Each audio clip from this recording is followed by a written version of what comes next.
छपरी बहू। तू मुझसे बात मत करना वरना तेरी चटनी पीस दूंगी। अरे साला खुद को क्या समझा है? एक दूंगी झापड़ ना तो कभी खा नहीं पाएगा पापड़। माफ कर दे मेरी माँ, मुझसे गलती हो गई, अब तुझे कभी कुछ नहीं कहूंगा। साला अब क्या आया ना तो कच्चा खा जाऊंगी। हर्षा की बात सुनकर लड़का भाग खड़ा होता है। ये सब दूर खड़ा अमन देख रहा होता है और अपने दोस्त मोहित से कहता है, क्या लड़की है, इसकी बातों से तो लड़के भी दुम दबाकर भाग जाते हैं। क्या यार तुझे ये लड़के वाली लड़की पसंद आई? लड़की ऐसे हो जिसमें शालीनता हो, जिसकी बातें सुनकर मन में अलग सी तरंग उठ जाए। ये क्या छपरी जैसी लड़की तुझे पसंद आ गई? यार ये थोड़ी अलग है, मैं तो इसी से शादी करूंगा। शुरू से मैं अपने लिए ऐसी तो लड़की ढूंढ रहा था। भाई देख ले, तू ना बहुत पछताएगा। शादी के बाद ऐसी लड़कियां कभी टिकती नहीं। अमन अपने दिल में हर्षा की छवि लिए अपने घर चला जाता है। उधर हर्षा अपनी बहन से कहती है, साला कोई अच्छा बॉम्ब जैसा लड़का मिल जाए फिर तो साली अपन की जिंदगी ना रॉकेट बन जाएगी, रॉकेट। हाँ दीदी, फिर तुम कौन सा मुझे ही याद रखोगी? अरे तू पगलेट है क्या? तेरे को अपन अपने साथ अपने ससुराल लेकर जाएगा ना। वाह दी, so sweet of you। Harsha की बात सुनकर गुस्से से उषा कहती है, अपनी बोली सुधार ली। कितनी बार कहा है कि इस तरह की लड़कियों से कौन ही शादी करेगा, जिंदगी भर घर में बैठी रह जाओगी। क्या यार माँ, तू भी ना किस जमाने में जी रही है? तो देख लेना, पैसे वाला लड़का पट्टा कर लाऊंगी मैं। बचपन से ही तो मैं देख रही हूँ। अरे तेरी इसी हरकत के कारण तुझे स्कूल से भी निकाल दिया गया था। इसमें अपन की कोई गलती नहीं है। वो लड़का साला अपन से भिड़ने आया तो अपन क्या करता? बहुत अच्छा, अपुन अपुन बपुन, इसीलिए अनपढ़ रह गई तुम। पता नहीं किस जन्म का भोग हो तुम मेरा, कब तक तुझे झेलना होगा। हर्षा बचपन से ही मुंहफट और तू तड़ाक करने वाली लड़की है। हर्षा के इस व्यवहार से हमेशा कोई ना कोई आफत हो जाती। हर्षा सुबह सुबह अपने घर से निकल जाती और इधर उधर घूमती रहती। एक रोज अमन हर्षा को क्लब में देख लेता है और दोनों की बातें शुरू हो जाती है। तुम मुझे बहुत पसंद हो, क्या मैं तुम्हारा नाम जान सकता हूँ? तू ना अपन को सॉलिड लग रहा है, हाइट भी अच्छी खासी है। वैसे अपन का नाम ना हर्षा है, हर्षा। ओह हर्षा, क्या तुम मुझसे शादी करोगी हर्षा? मेरे पास गाड़ी, अपना घर, सब कुछ है जो एक लड़की को खुश रखने के लिए जरूरी है। ठीक है, अपन को कोई प्रॉब्लम नहीं है। तू देख ले, तू अपने साथ एडजस्ट कर पाएगा या नहीं। तुम शादी के लिए हाँ तो कहो, बाकी मैं देख लूंगा। हर्षा पैसा सुनकर हाँ कह देती है। अमन अपनी माँ सुमन को अपने प्यार के बारे में बताता है। सुमन कहती है, बेटा जिंदगी तुझे बितानी है, बस लड़की अच्छी और घरेलू हो। मैं आज ही हर्षा के घर तेरा रिश्ता लेकर चली जाती हूँ। सुमन हर्षा के घर रिश्ता लेकर चली जाती है। ये देखकर उषा खुश हो जाती है और मन ही मन सोचती है, इस रिश्ते को हाथ से निकलने नहीं दूंगी, वरना मेरी इस छपरी बेटी से कौन ही शादी करेगा। उषा सुमन की बहुत आवभगत करती है और हर्षा की बहुत तारीफ करती है। बहन जी हर्षा से मिल लो एक बार, फिर रिश्ता पक्का कर दूं। हाँ हाँ बहन जी, मेरी हर्षा ना बहुत गुणी है, कोई भी उसे मना कर ही नहीं सकता। हर्षा चाय लेकर आती है और सुमन को देती है। सुमन चाय पीती है, तब हर्षा कहती है, यार तू भी उन्नति पकोड़े रसोई में छोड़ आई, सब काम अपू नहीं करेगा क्या? साला कितना पैसा दिया था पकोड़े वाले को, सब बर्बाद हो जाएगा। हर्षा की बोली सुनकर सुमन खड़ी हो जाती है। ये रिश्ता नहीं हो सकता, मुझे नहीं पता था ये लड़की छपरी है, ये मेरी बहू कभी नहीं बन सकती।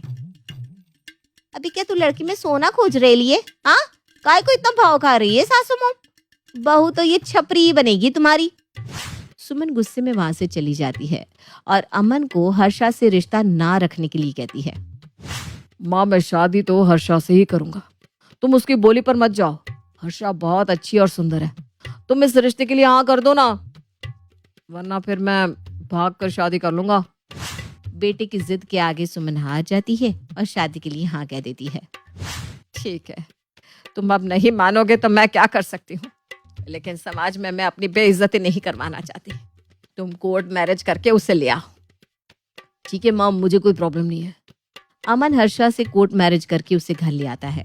हर्षा के आते ही, बहू, इस घर में तेरे ड्रामा नहीं चलेंगे। बहू हो तो इज्जत से बात करना भी सीख जाओ। पर हर्षा कहाँ सुधरने वाली थी। वो तो वैसे ही टपोरी की तरह ससुराल में भी बोलती है, सासू माँ तू भी ना बहुत स्ट्रेस ले रही है, सब नॉर्मल है, जस्ट चिल ना। किस्मत फूट गई मेरी जो ऐसी बहू आ गई। शादी तो सबसे छुपा कर दी, लेकिन मुंह दिखाए में तो सबको बुलाना होगा। कम से कम कल जब मोहल्ले के लोग घर आए तो अपने मुंह पर पट्टी सटा लेना, समझी? माँ तुम टेंशन मत लो, हर्षा कुछ नहीं कहेगी किसी से। अगले दिन हर्षा बहुत अच्छे से एक नई नवेली दुल्हन की तरह तैयार हो जाती है। मोहल्ले की औरतें भी आती है और एक एक करके सभी हर्षा के मुंह दिखाई करने लगती है। बहू तो बहुत सुंदर है सुमन। बहू तुम भी कुछ कह सकती हो। हाँ, यह सब अपनी ही है। अब अपन क्या बोलेगा, सासू मोम ने ना बोलने से मना किया है। हर्षा की बात सुनकर सब उसका मुंह देखने लगते हैं और सुमन अपने माथे पर हाथ रख देती है। चली गई बची कुची सारी इज्जत चली गई। सभी औरतें मंद मंद मुस्कुराने लगती है। लगता है बहू टपोरी है। वैसे हमें क्या, जब अमन को पसंद है। वही तो, अपन तो सासू मम को बोला था, लेकिन सासू मम कहाँ सुनने वाली है। अरे बहू अपना मुंह बंद करना।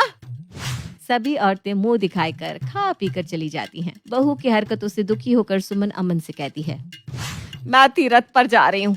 बहू की हरकतों से मुझे हार्ट अटैक आ जाए उसके पहले मैं भगवान के दर्शन कर लेती हूँ।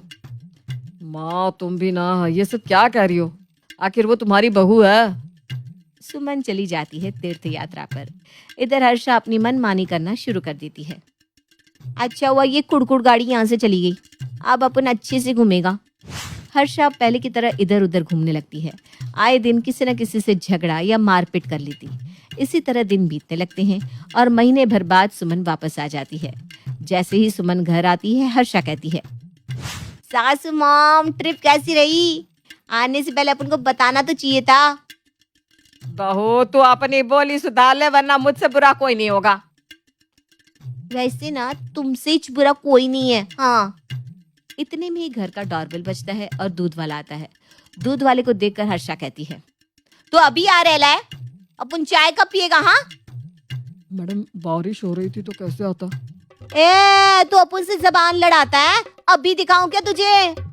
हर्षा दूध वाले को एक थप्पड़ मार देती है और इसी बात पर बड़ा बवाल हो जाता है। दूध वाले अपने सभी लोगों को सुमन के घर के बाहर बुलाकर हंगामा करता है। सुमन को झगड़ा शांत करने के लिए दूध वाले से माफी मांगनी पड़ती है। अपनी बहू की ओर से मैं तुमसे माफी मांगती हूँ।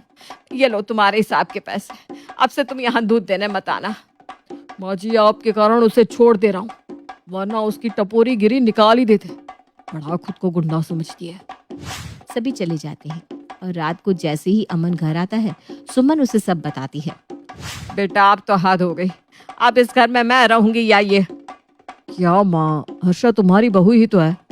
अगले दिन सुमन देखती है कि हर्षा मोहल्ले के किसी लड़के से बात कर रही है और उसके गले मिल रही है। सुमन का खून खौल उठता है। मैं अमन से कुछ कहूंगी तो वो मानेगा नहीं, अपनी गृहस्थी वो जाने, अब मैं कर ही क्या सकती हूँ। अगले दिन हर्षा उसी मोहल्ले के लड़के के साथ भाग जाती है। पूरा मोहल्ला अमन पर थू थू करने लगता है और अमन का पारा 7वें आसमान पर चढ़ जाता है। छोड़ूंगा नहीं मैं उस लड़के को, बस एक बार दोनों मेरे हाथ लग जाए। सब ठीक कहते थे, हर्षा छपरी है, अब इस लड़की को तो मैं बताता हूँ। शांत बेटा शांत, जस्ट चिल, बीवी ही तो है। सुमन की बात सुनकर अमन को अपनी गलतियों का एहसास होता है और वो हर्षा को तलाक देकर एक अच्छी संस्कारी लड़की से शादी कर लेता है।